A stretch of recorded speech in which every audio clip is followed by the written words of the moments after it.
जय श्री राम गुरु जी। जय श्री राम।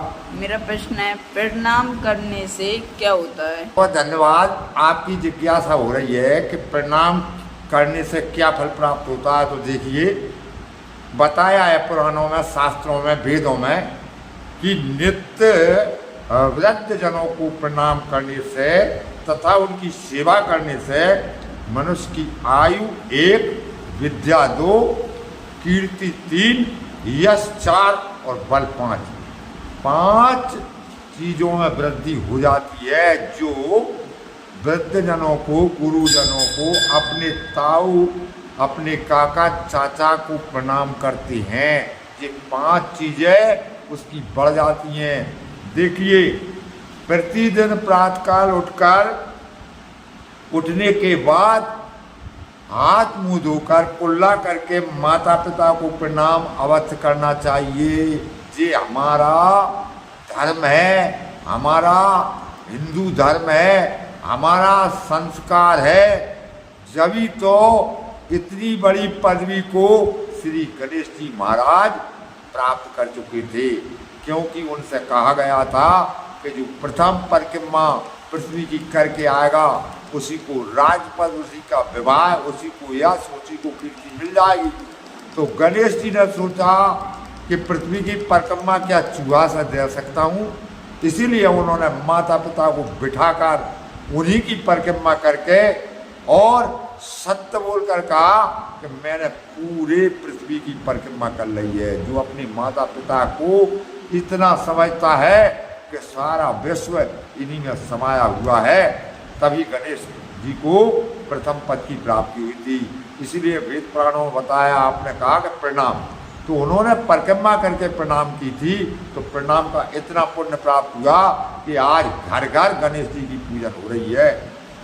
और देखिए, अगर खुद आसन पर बैठा है और वृद्ध गुरु अगर आए है तो आसन से उठ के खड़े हो जाना चाहिए, उनके लिए जरूर प्रणाम करना चाहिए। ऐसा करने से उनकी आयु आपको प्राप्त हो जाती है।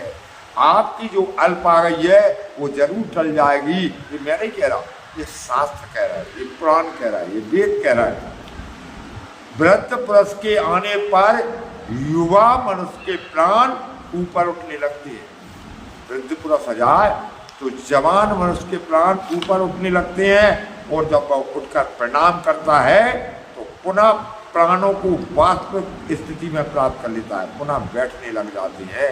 ऐसा बताया, यह मानकर कि जीव रूप अपने अंश से साक्षात भगवान ही सब में विराजमान है।